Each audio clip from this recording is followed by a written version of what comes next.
Hello friends, welcome back my YouTube channel Sandhya shorts GS academy. So friends, आज हम discuss करने वाले हैं एसएससी जीडी के friends previous year question paper. SSC GD के यह practice set friends 14 practice set होने वाला है। 13 प्रैक्टिस सेट हमने कवर करा दिया है। आप लाइव प्रूफ के साथ देख सकते हैं कि यह जो है वह एग्ज़ाम कब हुआ था। तो ये एसएससी जीडी कांस्टेबल 2022 का एग्ज़ाम है। यह आपका 17/1/2023 को इसका एग्ज़ाम हुआ था। किस डेट व टाइम में हुआ था? तो 17 तारीख को हुआ था। और कब हुआ था? तो 11:45 से लेकर आपका 12:45 तक हुआ था। यानी टोटल 1 घंटे का यह आपका एग्ज़ाम होता है। हम यह लाइव प्रूफ इसका प्रैक्टिस सेट है, हम कवर कराएंगे। GK GS part and Hindi का पार्ट हम इसमें कवर करेंगे फ्रेंड्स। तो चलिए स्टार्ट करते हैं। फर्स्ट क्वेश्चन आप देख सकते हैं, डेकाथलॉन में कितनी स्पर्धाएं होती हैं? तो टोटल 10 स्पर्धाएं होती हैं। ये इसका राइट आंसर हो जाएगा। फर्स्ट क्वेश्चन है। नेक्स्ट क्वेश्चन देख लेते हैं। नेक्स्ट क्वेश्चन है आपके संविधान से रिलेटेड क्वेश्चन है। भारतीय संविधान की अनुच्छेद 25 से 28 में किससे संबंधित है? तो 25 से 28 जो क्या वह आपका धर्म की स्वतंत्रता के अधिकार से संबंधित है। संवैधानिक अधिकार का आर्टिकल आपका आर्टिकल होता है, आर्टिकल संवैधानिक 32 है आपका। फिर सांस्कृतिक शिक्षा अधिकार का आर्टिकल जो है वह 29 से लेकर 30 तक है आपका। फिर शोषण के विरुद्ध अधिकार आर्टिकल जो है वह 23 से लेकर 24 के बीच में है। शोषण के विरुद्ध अधिकार यह आपको याद रखना है। नेक्स्ट क्वेश्चन देख लेते हैं। नेक्स्ट क्वेश्चन है, नवंबर 2022 तक की स्थिति के अनुसार बसवराज बोम्मई भारत के राज्य के मुख्यमंत्री कौन थे? तो वह मुख्यमंत्री किस राज्य के थे? तो वह कर्नाटक राज्य के थे। कौन थे? बसवराज बोम्मई किस राज्य के? तो यह कर्नाटक राज्य के मुख्यमंत्री थे। फिर नेक्स्ट क्वेश्चन देख लेते हैं। प्रति व्यक्ति आय उस देश के एक व्यक्ति द्वारा अर्जित औसत आय निरूपित की जाती है। क्या की जाती है? औसत आय। यहाँ पे औसत आय होगा, ऋण नहीं होगा, पूंजी भी नहीं होगा, देयता भी नहीं होगा, क्या होगा? आय होगा। प्रति व्यक्ति आय की गणना सर्वप्रथम भारत में किसने की थी? तो दादा भाई नौरोजी ने की थी। किसने की थी? दादा भाई नौरोजी ने की थी। कब की थी? तो वह 1868 में जो क्या वह किए थे दादा भाई नौरोजी ने। प्रति व्यक्ति आय की गणना जो क्या वह 20 रुपये अनुमान लगाए जाते। इन्होंने 20 रुपये आय की गणना की थी, प्रति व्यक्ति आय की।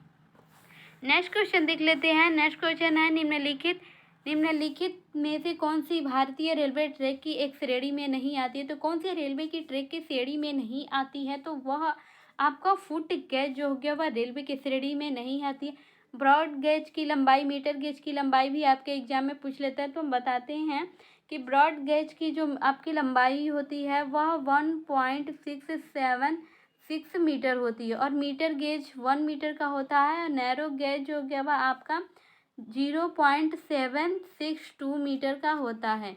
यह आपको क्वेश्चन जो बता रहे हैं यह आपको याद रखना है। ये क्वेश्चन इसी से रिलेटेड क्वेश्चन आपको एग्जाम में देखने को बेशक मिलेंगे। नेक्स्ट देख लेते हैं। नेक्स्ट क्वेश्चन है, निम्नलिखित में से कौन सा त्यौहार उत्तर प्रदेश में नहीं मनाया जाता है? तो उत्तर प्रदेश में नहीं मनाया जाता वह नुआखाई है। क्या है? नुआखाई उत्तर प्रदेश में नहीं मनाया जाता है। यह महाराष्ट्र में मनाया जाता है नुआखाई। ताज महोत्सव भी मनाया जाता है। फिर गंगा महोत्सव भी मनाया जाता है। बुद्ध महोत्सव भी मनाया जाता है। नेक्स्ट देखते हैं, फरवरी 2022 में मुंबई में मालाबार हिल में राजभवन में नए दरबार हाल का उद्घाटन किसके द्वारा किया गया था? तो यह श्री रामनाथ कोविंद के द्वारा राजभवन दरबार का उद्घाटन किया गया था। नेक्स्ट क्वेश्चन देख लेते हैं। नेक्स्ट क्वेश्चन है, जल वैद्युत अपघटन। जल वैद्युत अपघटन का एक उदाहरण है। तो जल वैद्युत अपघटन का एक उदाहरण है यह आपका वियोजन अभिक्रिया है, यानी अपघटन की अभिक्रिया है। जब जल के अणु में वैद्युत प्रवेश कराते हैं तो इसके अणु का विघटित होते हैं। अणु विघटित होकर H2 और ऑक्सीजन को क्या करते हैं? H2 और ऑक्सीजन को अलग कर देते हैं। जब जल में वैद्युत अपघटन की क्रिया कराई जाती है। वियोजन मतलब अलग अलग टूट जाते हैं। विस्थापन मतलब भी एक स्थान से दूसरे स्थान तक चले जाते हैं विस्थापन में। और संयोजन में मतलब जुड़ना होता है। संयोजन में प्लस प्लस जुड़ के प्लस बनते हैं। संयोजन में हो गया यहाँ पे विस्थापन, यानी एक स्थान से दूसरे स्थान तक चले जाते हैं। द्विविस्थापन होता है क्या? द्विस्थापन यानी 2 बार विस्थापित एक स्थान तक जाते हैं, फिर नेक्स्ट स्थान तक, यानी 2 बार विस्थापित होते हैं। नेक्स्ट देख लेते हैं। नेक्स्ट क्वेश्चन क्या है मेरा, निम्नलिखित में से किस तरल का पृष्ठ तनाव सबसे अधिक होता है? तो पृष्ठ तनाव सबसे अधिक जल का पृष्ठ तनाव अधिक होता है, क्योंकि यह तरल पदार्थ है और हल्का होता है। इस कारण जो हो गया भाई इसका तरल यह गाढ़ा नहीं होता है, हल्का होता है, इसीलिए इसका पृष्ठ तनाव फैलने की जो हो गया वह विक्रिया अधिक इसके पास गुण होती है। नेक्स्ट क्वेश्चन, विश्व जल संसाधनों में भारत का अंश कितना है? तो विश्व जल संसाधनों में भारत का अंश हिस्सा वह 4% है, आपको याद रखना है। नेक्स्ट क्वेश्चन है, क्रिकेट में जब नियम के अनुसार फेंकी गई गेंद बल्ले या बल्लेबाज को छुए बिना बल्लेबाज के पास से गुजर जाती है तो उस गेंद पर रन बनते हैं, तो वे रन बाई के रूप में माने जाते हैं। क्या माने जाते हैं? बाई के रूप में माने जाते हैं। नेक्स्ट क्वेश्चन देख लेते हैं। नेक्स्ट क्वेश्चन है, unemployment is measured in India on the method of prescribe by the. तो अनएम्प्लॉय जो हो गया वह आपका बेरोजगारी किस मेथड से मापते हैं या किस मेथड से प्रदर्शित करते हैं? यह आपका हो जाता है क्या? श्रम सांख्यिकी ब्यूरो होते हैं, यानी नेशनल सैंपल सर्वे ऑर्गेनाइजेशन के द्वारा बेरोजगारी को मापते हैं। नेक्स्ट देख लेते हैं। नेक्स्ट क्वेश्चन है, निम्नलिखित में से किसे मोहिनीअट्टम में उनके व्यापक योगदान के लिए पद्मश्री से सम्मानित किया गया था? तो मोहिनीअट्टम के लिए पद्मश्री को सम्मानित किया गया था, वह कनक रेले को मोहिनीअट्टम के लिए पद्मश्री से सम्मानित किया गया था। नेक्स्ट क्वेश्चन है, सितारा देवी निम्नलिखित में से किस शास्त्रीय नृत्य के लिए प्रसिद्ध थी? तो वह सितारा देवी जो है वह आपके कथक से संबंध रखती हैं, इसके लिए यह प्रसिद्ध है। कथक हमारा उत्तर प्रदेश यानी यूपी का फेमस फेस्टिवल है, लोक नृत्य है। कथकली कहाँ का है? केरल का है। भरतनाट्यम जो है वह आपका तमिलनाडु का है। मणिपुरी मणिपुर का है। ये आपको याद रखना है। टोटल 8 क्लासिकल डांस थे, जिसमें एक छऊ भी नया ऐड हो रहा है। 9 आपके क्लासिकल डांस होते हैं, उन्हीं में से यह 4 थे। निम्नलिखित में से कौन सी जून 2022 में आजमगढ़ निर्वाचन क्षेत्र में उत्तर प्रदेश में धर्मेंद्र यादव को पराजित करके सांसद बने? तो वह दिनेश लाल यादव हैं, जिन्होंने धर्मेंद्र यादव को पराजित किया था। यह दिनेश लाल यादव यूपी में इनको हराकर सांसद बने थे। दिनेश लाल यादव उर्फ निरहु, ये तो आपको सभी को पता होगा। नेक्स्ट देख लेते हैं। नेक्स्ट क्वेश्चन, आंध्र प्रदेश में राज्य व्यापार सलाहकार समिति के अध्यक्ष कौन होते हैं? तो सलाहकार समिति के अध्यक्ष होते हैं वह राज्य विधानमंडल के अध्यक्ष होते हैं, यही इसका राइट आंसर हो जाएगा। नेक्स्ट क्वेश्चन देख लेते हैं। नेक्स्ट क्वेश्चन क्या है स्क्रीन पर, भारत में उपनिवेशिक शासन के दौरान कृषि में ठहराव को द्वारा अस्थायी रूप से समाप्त कर दिया गया, यानी ठहराव को हरित क्रांति के द्वारा जो कृषि में ठहराव आता था उसको हरित क्रांति के माध्यम से उसको अस्थायी रूप से समाप्त कर दिया गया। हरित क्रांति लाने का मेन उद्देश्य था कृषि को आगे ले जाना, कृषि का प्रचार प्रसार करना तथा कृषि में और अधिक हरित क्रांति यानी अधिक उर्वरकों का यूज कर कृषि के उपज पैदावार को बढ़ाना था। तो हरित क्रांति को विश्व में लाए नॉर्मन बोरलॉग लाए तथा भारत में लेकर आए वह MS स्वामीनाथन लाए, यह आपको याद रखना है। नेक्स्ट क्वेश्चन देख लेते हैं। निम्नलिखित में से कौन से शासक शुंग वंश की स्थापना की थी? तो शुंग वंश की स्थापना किसने की थी?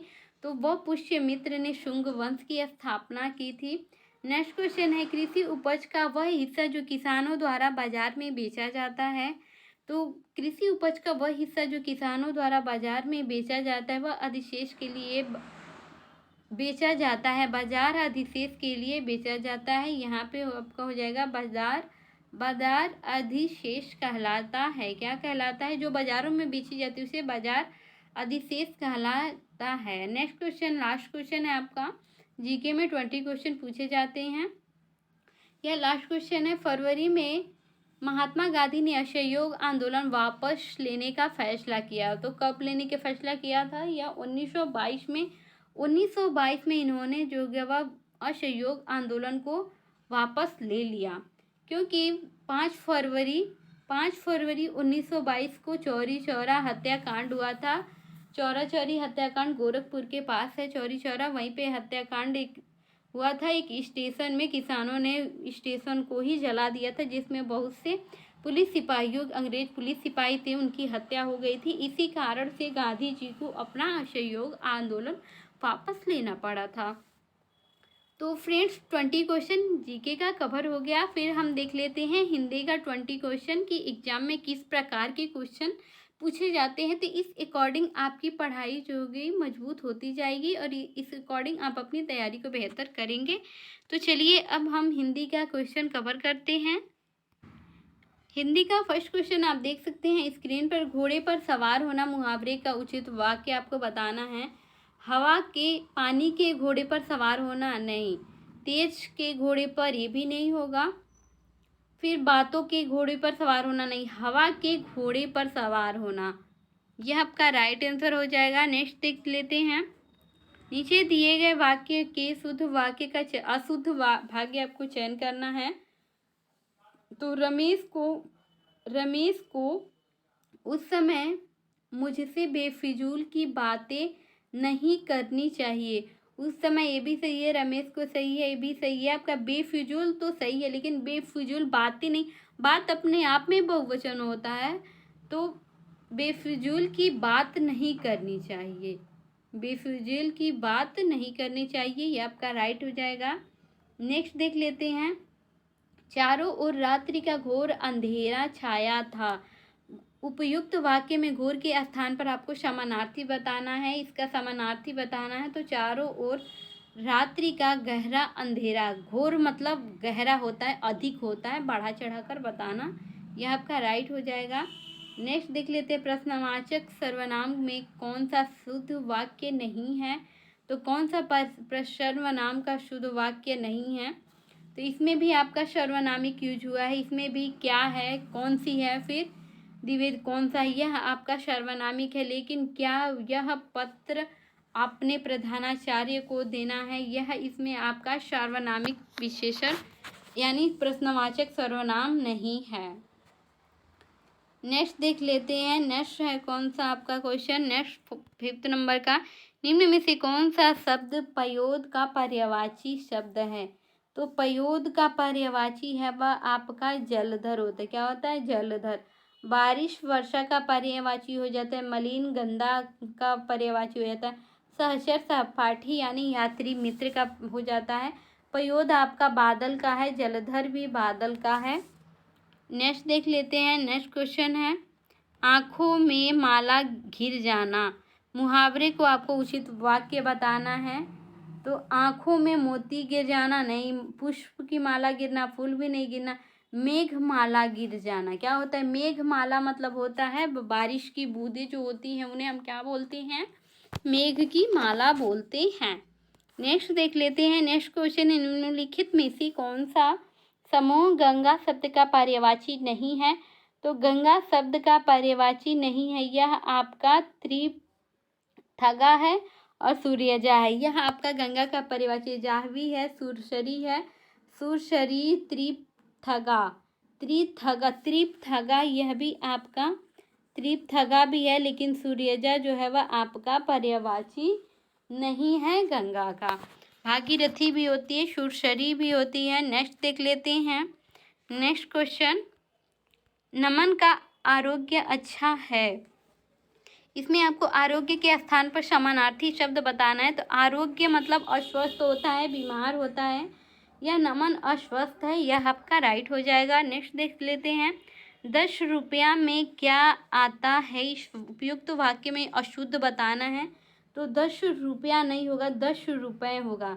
10 रुपये में क्या आता है, रुपये अपने आप में बहुवचन होता है, रुपये होगा। 10 रुपये में क्या आता है, यह आपका अशुद्ध है। नेक्स्ट देख लेते हैं। नेक्स्ट क्वेश्चन है निम्नलिखित विकल्पों में से कौन सा एक वाक्य संकेतवाचक सर्वनाम का नहीं, यानी कौन सा एक संकेतवाचक सर्वनाम नहीं है।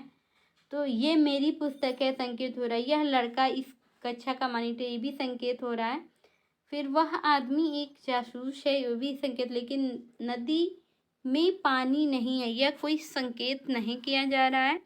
नेक्स्ट क्वेश्चन देख लेते हैं। उपयुक्त वाक्य होने वाले वाक्य में विकल्प कीजिए। बच्चों को आपको खंड प्रयुक्त होने वाले शब्द आपको बताना है। बच्चों को काटकर आम खिलाओ। बच्चों को काट कर खिलाना है? नहीं भाई, आम को काट कर खिलाना है। किसको खिलाना है? आम को काट कर बच्चों को खिलाना है, यानी कि बच्चों को काट कर नहीं खिलाना है। नेक्स्ट देखते हैं। नेक्स्ट, निम्नलिखित में से शुद्ध वाक्य का चयन कीजिए। शुद्ध वाक्य को चयन करना है आपको। सीमा की 5 बहनें हैं। क्या है? सीमा की 5 बहनें। सीमा को 5 नहीं, भी गलत। सीमा बहनें 5 है, भी गलत। बहनें 5 हैं, सीमा है, भी गलत। सीमा की 5 बहनें हैं, यह आपका राइट हो जाएगा। फ्रेंड्स, इतनी मेहनत से हम आपको प्रैक्टिस सेट कवर करा रहे हैं, बट आप लोग ना लाइक करते हैं ना शेयर करते हैं। सभी यूट्यूबर को सपोर्ट करते हैं, लेकिन अगर कोई थोड़ा सा भी मेहनत कर रहा है तो उसको सपोर्ट करना चाहिए। आगे ले जाने की कोशिश आप ही हो जो हमें आगे तक ले जा सकते हो फ्रेंड्स। तो प्लीज़ मेरे वीडियो को लाइक शेयर सब्सक्राइब कीजिए, आगे बढ़ाइए। हम आपके लिए जो हो सकता है उतना अपनी कोशिश कर मेहनत करते हैं। सभी यूट्यूबर छोटी छोटी कमियों को अपने में रहता है, लेकिन वह उसकी अधिक से अधिक प्रयास करते हैं आपको सही बताने का। तो हमें भी थोड़ा सा आप मोटिवेट करें कि जिससे हम कंटिन्यू आपके साथ जुड़े रहें फ्रेंड्स। नेक्स्ट क्वेश्चन देखते हैं। मैं रविवार के दिन तुम्हारे घर आऊँगा। रेखांकित वाक्य खंड के स्थान पर उचित वाक्य आपको प्रयोग करना है। तो मैं रविवार के दिन तुम्हारे घर आऊँगा, तो यहाँ पे हो जाएगा मैं रविवार को तुम्हारे घर आऊँगा, यह राइट आंसर हो जाएगा। या भी नहीं है, मैं के ये भी आपका नहीं होगा।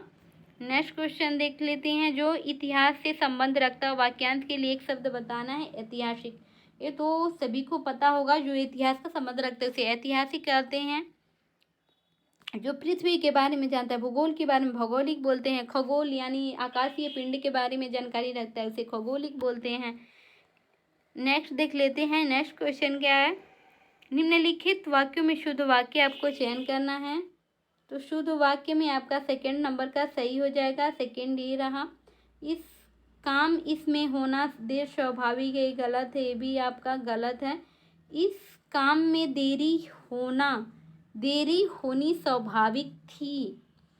चलिए नेक्स्ट देख लेते हैं। यहाँ पर आपका गद्यांश पार्ट आएगा। 5 क्वेश्चन गद्यांश के पूछे जाते हैं, जिसमें आपको इसको पढ़कर और ऑप्शन को फिल करना होता है। तो आप इसको अच्छे से पढ़ लीजिएगा। इसमें हम बता देते हैं क्या क्या भरा जाएगा। तो फर्स्ट में आपका संग्रह भरा जाएगा। क्या भरा जाएगा? फर्स्ट में संग्रह भरा जाएगा। फिर सेकंड में आंतरिक भरेंगे। क्या भरेंगे? सेकंड में आंतरिक भर देंगे। थर्ड में स्वाभाविक भरना है आपको। क्या भरना है? स्वाभाविक। फिर फोर्थ में आचरण आपको भर देना है। और फिफ्थ में आपको संयम भर देना है। यही आपका ऑप्शन इसमें फिल होगा। स्क्रॉल करके हम आपको दिखा देते हैं। फर्स्ट में संग्रह है और सेकंड में आपका आंतरिक दिया हुआ है। थर्ड में स्वाभाविक है। फोर्थ में स्वाभाविक, थर्ड में स्वाभाविक है। फोर्थ में क्या है? फोर्थ में आचरण है। और फिफ्थ में क्या है? आपका संयम है। तो आप अच्छे से गद्यांश को पढ़ लीजिएगा, और गद्यांश को पढ़ेंगे तो आपको आइडिया हो जाएगा फ्रेंड्स कि क्या फिल करना है 4 ऑप्शन से। तो आप अच्छे से गद्यांश को पढ़कर फिल कर लीजिएगा और आप अपनी तैयारी बेहतर करें, अपने सपनों को अचीव करें फ्रेंड्स। मिलते हैं नेक्स्ट वीडियो में। Thank you for watching this video.